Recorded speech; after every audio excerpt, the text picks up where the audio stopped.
ஒரு சாதாரண டைரிக்கு 20ஆம் நூற்றாண்டோட மிக முக்கியமான புத்தகங்கள்ல ஒன்னா மாற முடியுமா? ஒரு டீனேஜ் பொண்ணோட வார்த்தைகள் சரித்திரத்தையே புரட்டி போடுமா? வாங்க, ஆன் பிராங்கோட உலகத்துக்குள்ள நாமளும் ஒரு எட்டு போய் பார்க்கலாம். யோசிச்சு பாருங்க, இந்த ஒரு வரிதான், இதுதான் எல்லாத்துக்கும் ஆரம்ப புள்ளி. ஆன் பிராங்க் ஏன் ஒரு டைரிய தன்னோட பெஸ்ட் ஃப்ரெண்டா மாத்திக்கிட்டாங்கங்கிறதுக்கான மொத்த காரணமும் இந்த வரியில அடங்கியிருக்கு. நாம யார்கிட்டயும் சொல்ல முடியாத விஷயங்கள, வலிகள ஒரு பேப்பர் எந்த கேள்வியும் கேட்காம நம்மள ஜட்ஜ் பண்ணாம கேட்டுக்கோன்னு அவங்க ஆழமா நம்பினாங்க. சரி, நாம இப்ப கொண்டாடுற இந்த எழுத்தாளருக்கு பின்னாடி ஒரு குறும்புத்தனம் நிறைஞ்ச தனிமையில வாடின அந்த உண்மையான ஆன் பிராங்க் யாருன்னு முதல்ல தெரிஞ்சுக்கலாம். இது அவங்க வாழ்க்கையோட ஒரு சின்ன டைம்லைன். பாருங்க, ஜெர்மனில பிறக்கறாங்க. ஆனா நாசிகளோட வெறுப்பு அரசியலுக்கு பயந்து குடும்பத்தோட நெதர்லாந்துக்கு போறாங்க. அங்கேயும் விதி விடல. 2 வருஷத்துக்கும் மேல ஒரு சின்ன இடத்துல வெளி உலகமே தெரியாம ஒளிஞ்சு வாழ வேண்டிய கட்டாயம். கடைசியில யாரோ ஒருத்தர் காட்டி கொடுத்ததால வதை முகாம்ல உங்க வாழ்க்கை ரொம்ப சோகமா முடிஞ்சு போச்சு. இந்த மாதிரி ஒரு கொடூரமான நிழல்ல இருந்து தான் அந்த டைரி உருவாச்சு. அவங்க ஏன் எழுத ஆரம்பிச்சாங்க? அதுக்கு பின்னாடி இருந்த உண்மையான காரணம் என்ன? அது வெறும் டைம் பாஸ் இல்ல, அது ஒரு பெரிய தேடல். சுத்தி பார்த்தா அன்பான அப்பா, அம்மா, அக்கா, ஒரு 30 பேர் கொண்ட ஃப்ரெண்ட்ஸ் சர்க்கிள்னு ஒரு பெரிய கூட்டமே இருந்துச்சு. ஆனா மனசு விட்டு பேச இவதான் என் ஃப்ரெண்டுன்னு முழு உரிமையோட சொல்லிக்கிறதுக்கு ஒரு ஆள் கூட இல்ல.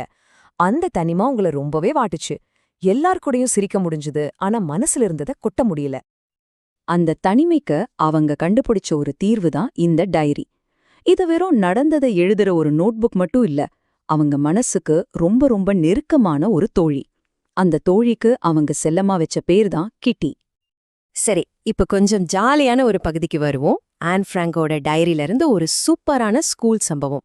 இது அவங்களோட குறும்புத்தனத்தையும் அதே சமயம் அவங்க எவ்ளோ ஸ்மார்ட்ங்கிறதையும் அப்படியே நமக்கு காட்டும். கதையோட ஆரம்பமே இதுதான். ஒரு பக்கம் நம்ம ஆன், இன்னொரு பக்கம் கிளாஸ்ல அவங்க ரொம்ப பேசுறத பிடிக்காத அவங்க கணக்கு வாத்தியார் மிஸ்டர் கீசிங். இவங்க 2 பேருக்கும் நடக்க போற ஒரு சின்ன மோதல் தான் இந்த கதை. பல தடவை வார்னிங் கொடுத்தோம், நம்ம ஆன் பேச்ச நிறுத்தவே இல்ல. அதனால மிஸ்டர் கீசிங் பனிஷ்மெண்டா எக்ஸ்ட்ரா ஹோம்வொர்க் கொடுக்க ஆரம்பிச்சாரு. அதுவும் சும்மா இல்ல, கட்டுரை எழுதிட்டு வரணும். தண்டனை ஸ்டெப் பை ஸ்டெப்பா ஏறுது பாருங்க. முதல்ல ஒரு வாயாடின்னு கட்டுரை எழுத சொன்னார். அதை அசால்ட்டா எழுதி முடிச்சிட்டாங்க. அடுத்து ஒரு திருந்தாத வாயாடி. டாபிக்கையே கொஞ்சம் கடுமையாக்கினாரு. ஆனா 3வது தடவை அவரோட பொறுமை மொத்தமா காலி. கிண்டல் பண்ற மாதிரி, பாத்து கத்துற மாதிரி குவாக் குவாக் குவாக் நூறு தலைப்பை கொடுத்தார். ஆனா நம்ம ஆன்ஸ் சும்மா இல்ல. முதல் கட்டுரையிலே செம ஸ்மார்ட்டா பதில் சொன்னாங்க. சார், பேசுறது ஸ்டூடெண்ட்ஸோட ஒரு இயல்பு. அதுவும் இந்த பழக்கம் எங்கம்மா கிட்ட இருந்து எனக்கு வந்தது. பரம்பரை குணத்தை எப்படி சார் மாத்த முடியும்? ஆனாலும் கண்ட்ரோல் பண்ண ட்ரை பண்றேன்னு பதிலடி கொடுத்தாங்க. இத படிச்ச மிஸ்டர் கீசிங்கே சிரிப்பு வந்துருச்சு. ஆனா அந்த 3வது தலைப்பு ரொம்பவே கிண்டல் பண்ற மாதிரி இருந்ததால, ஓகே, இந்த தடவை ஜோக்க நம்ம பக்கம் திருப்பணும்னு ஆன் முடிவு பண்ணாங்க. கவிதை எழுதுற அவங்க ஃப்ரெண்ட் ஒருத்தர் உதவியோட அந்த கட்டுரையே ஒரு அசத்தலான கவிதையா மாத்திட்டாங்க. அந்த கவிதையோட கதை சிம்பிள் தான். ஒரு அப்பா, அன்னப்பறவைக்கு 3 வாத்து குஞ்சுகள் இருந்திருக்கு. அந்த குஞ்சுகள் ரொம்ப குவாக் குவாக்னு கத்துனதால கோபமான அப்பா அன்னப்பறவை அந்த குஞ்சுகளையே கடிச்சு கொன்னுடுச்சான். இதுல அந்த அப்பா அன்னப்பறவை யாரு, வாத்து குஞ்சுகள் யாருன்னு மிஸ்டர் கீசிங்க்கு நல்லாவே புரிஞ்சிருக்கோம் இல்லையா? ஆனா ஆச்சரியம் என்னன்னா, மிஸ்டர் கீசிங் இதை ரொம்ப ஸ்போர்ட்டிவா எடுத்துக்கிட்டாரு. அந்த கவிதைய ரசிச்சு கிளாஸ்ல எல்லாருக்கும் படிச்சும் காட்டினாரு. அன்னிக்கூட சரி, அதுக்கப்புறம் ஆன் பேசுறத அவரு தடுக்கவே இல்ல. சொல்லப்போனா அவரே செம்ம ஜாலியான வாத்தியாரா மாறிட்டாரு பாருங்க. ஒரு பொண்ணோட புத்திசாலித்தனம் ஒரு வாத்தியாரையே மாத்திருச்சு.